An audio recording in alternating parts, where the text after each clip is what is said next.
Don't stop.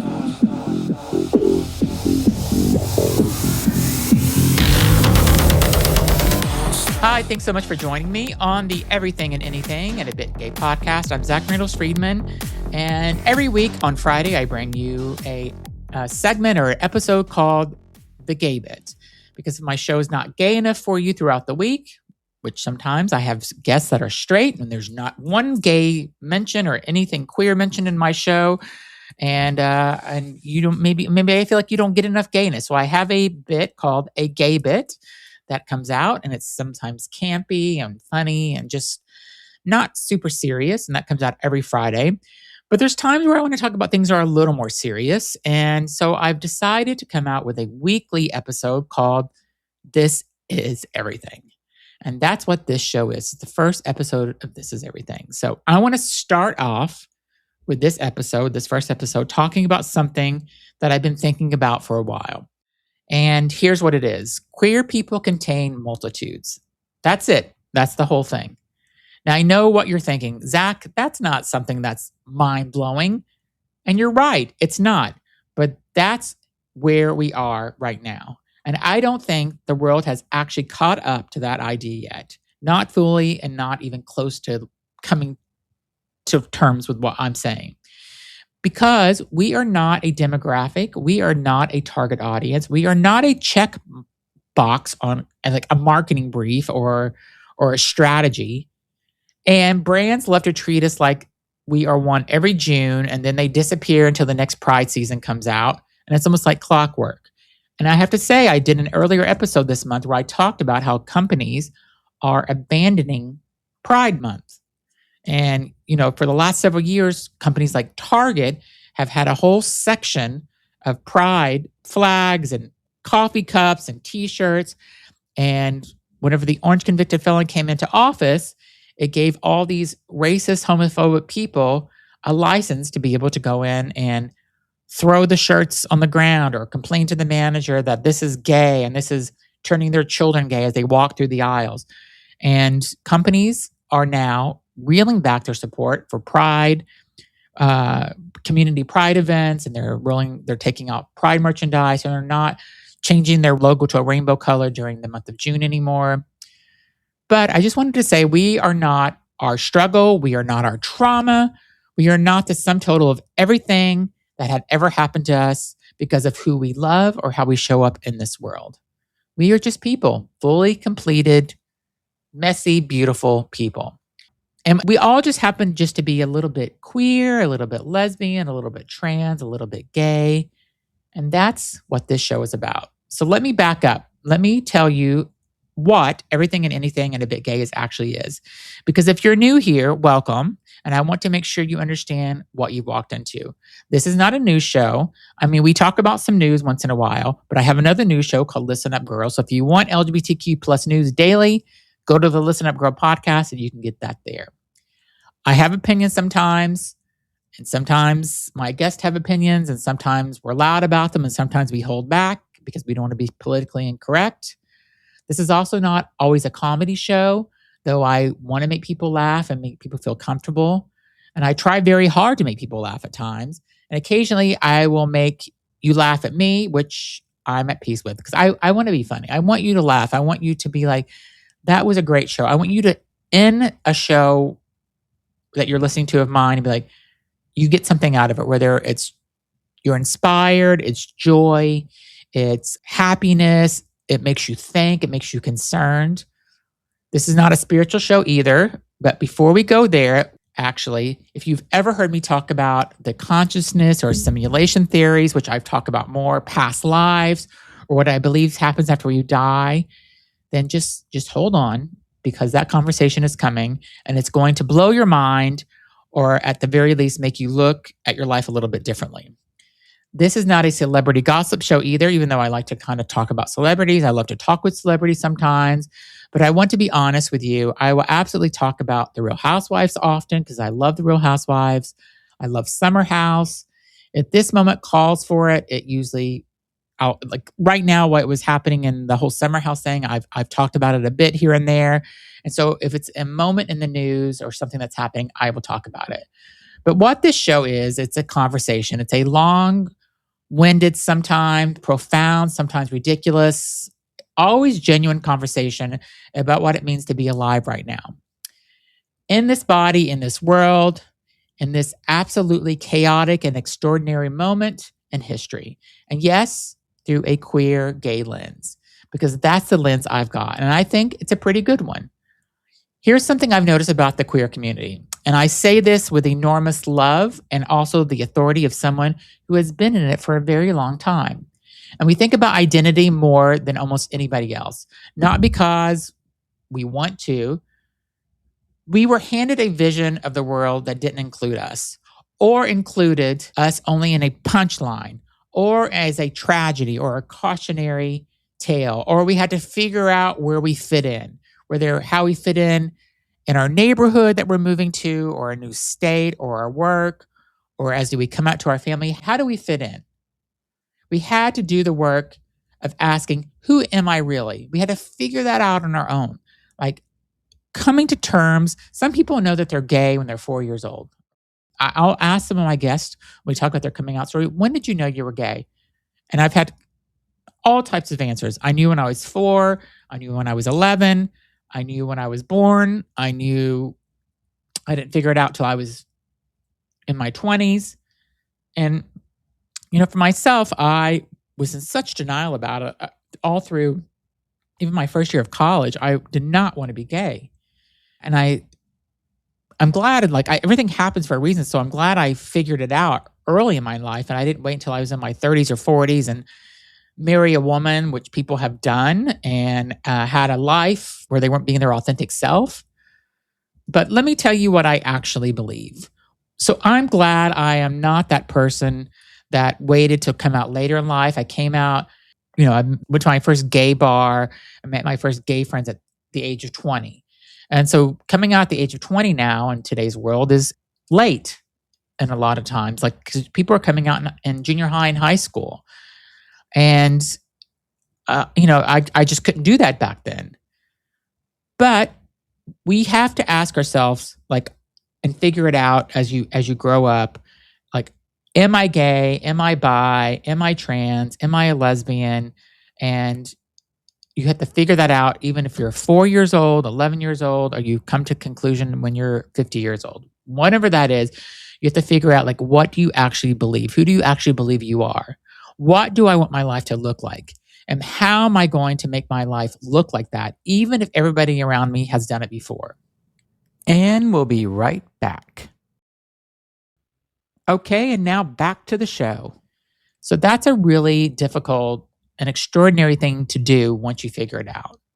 And it makes you a really interesting person. And I mean that sincerely. I have never met a gay, lesbian, bisexual, trans, non-binary, or queer person who hasn't been on the same level, deeply thoughtful about how they were living their life. Even the messy ones, even really the messy ones especially. Because when the world tells you that you are wrong, there's something wrong with you, that somehow you're a problem that needs to be fixed, and you decide, no, actually, I'm going to live my truth anyway. That takes a level of courage and self-examination that most people never had to access. And what I find over and over again is that people who've had to do that work, they are interesting. They have texture, they've got layers, and they've got a story worth hearing.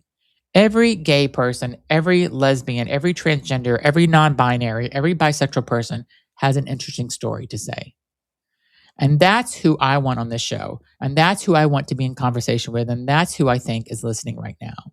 So let me tell you a little bit about me, because if we're going to do this together, and I hope we are, you should know who's going to be talking to you. So I grew up in Miami, which means I grew up in the sun and humidity. In the 80s, we did not have air conditioning for the first part of the 80s in our house. We had fans. I can't believe I grew up that way. I loved Cuban food. I loved Cuban men when I got older. And I have very specific relationships that I value very much. And I've had friends that I've been friends with, 2 of them since I was in the 6th grade, and we're still friends and we still talk.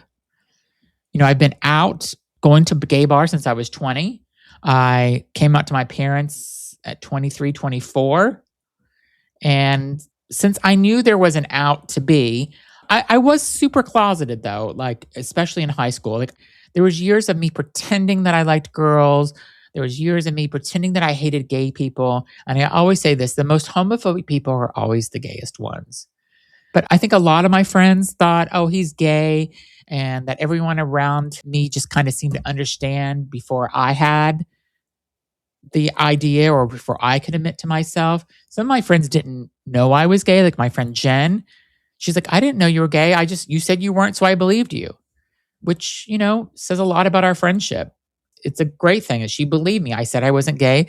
My friend Mandy, though, on the other hand, she's like, I always knew you were gay, but I didn't care. She goes, people would ask me, is your friend Zach gay? And she's like, he says he's not, and I don't care if he is. And then one day I kind of said it out loud, and a lot of people said, yes, Zach, we know.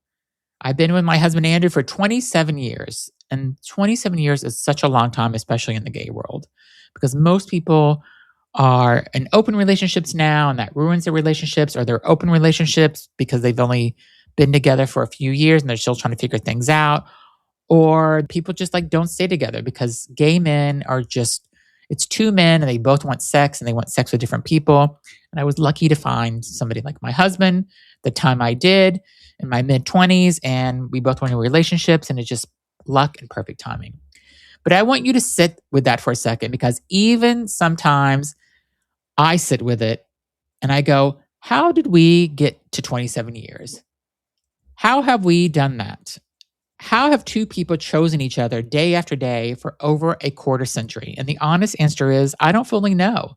I think it has something to do with loving each other genuinely. Not just love, but like each other as well. We actually like each other. We have fun together still. We make each other laugh. We can sit in the same room doing completely different things and feel comfortable. We have fought and made up and grown and changed and somehow ended up still pointing in the same direction. And I find that to be one of the most interesting things I've ever witnessed up close, including the fact that I'm in it, that it's my life.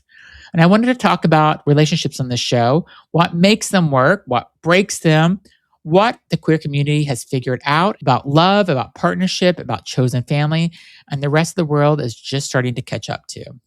Because I spent a better part of my career in corporate communications, in the big pharma world mostly, which is a sentence that will either mean something to you or it won't. But what it means to me is that I spent a very long time being very good at telling other people's stories, crafting that message, shaping the narrative, making sure that the right words got to the right people at the right time.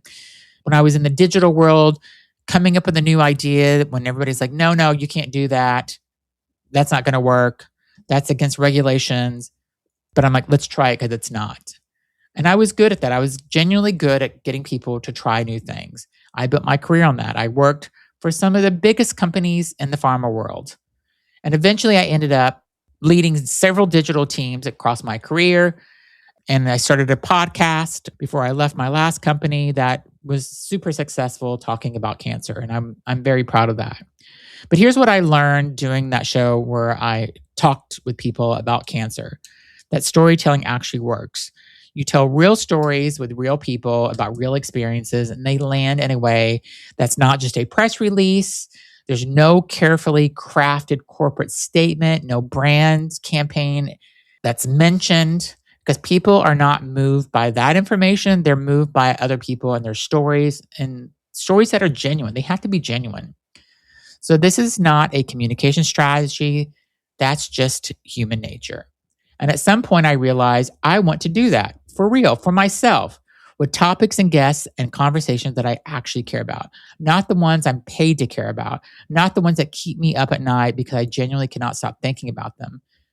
So when I left my job earlier this year, and it was a very good job, with a very good title and at a very good company, and I started this podcast full time.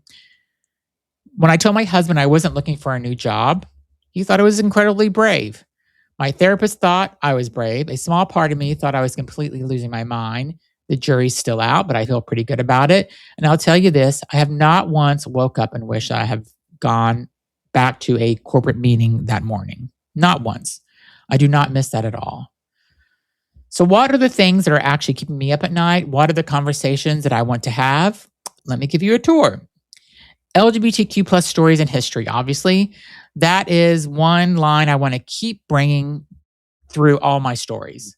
The thing that I come back to always, because our history is extraordinary and vast, and much of it is still not taught, not preserved, not celebrated enough the way it should be. And I want to fix that one conversation at a time. I want you to hear about people's struggles, but I want to end their story with how inspiring they are and how brave they were and how they have made a difference to so many people in this world. Because I've had people come on my show and talk about how they did not want to be alive any longer. And I make them think when they say that, if you weren't alive, think about all the things that this world wouldn't have if you weren't here, because they have made such differences, these guests. I've had several guests that have said that they have thought about suicide before. Politics and advocacy are such a big thing in our world today, especially with this current government that the US has, because we're living in a moment where the rights of queer people and especially trans people are under direct attack at all times. And I'm not going to pretend otherwise or be neutral about it, because I'm not neutral. I have a skin in this game, just like we all do.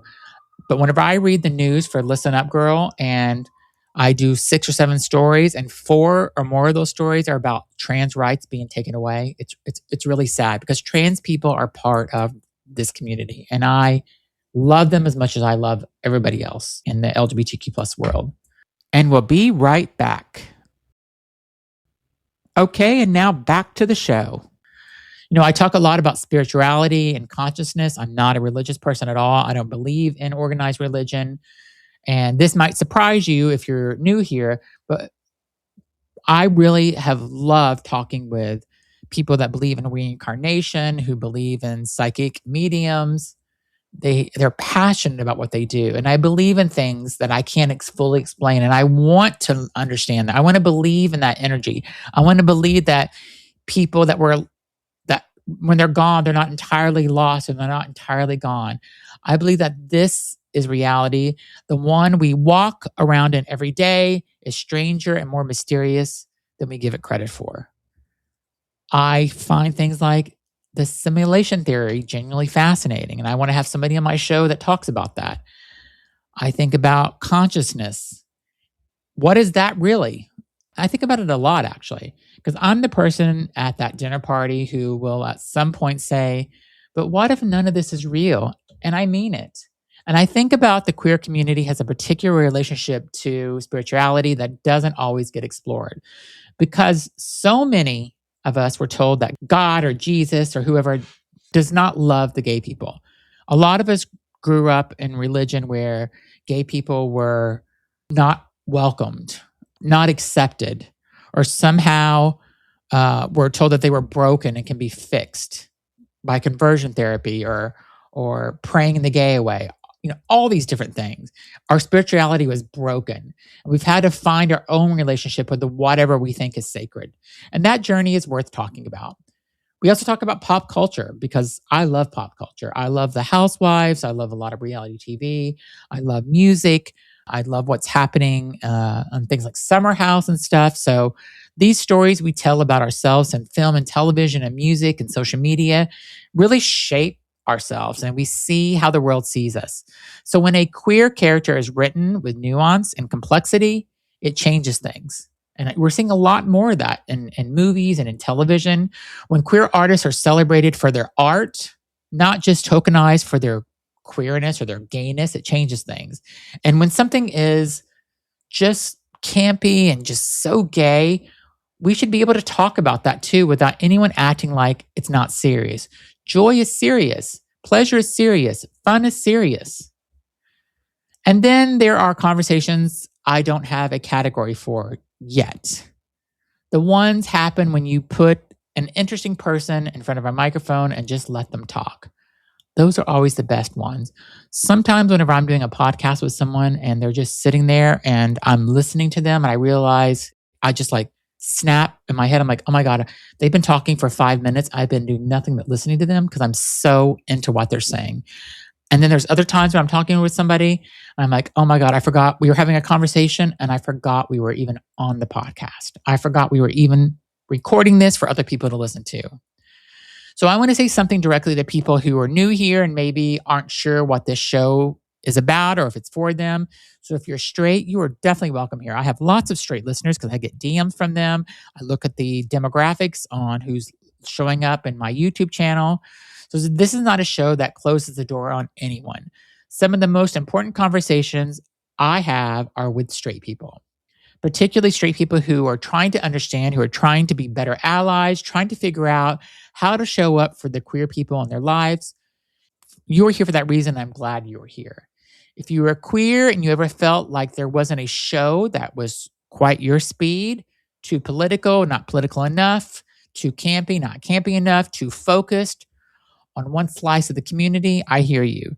Because I built this show because I felt that way too.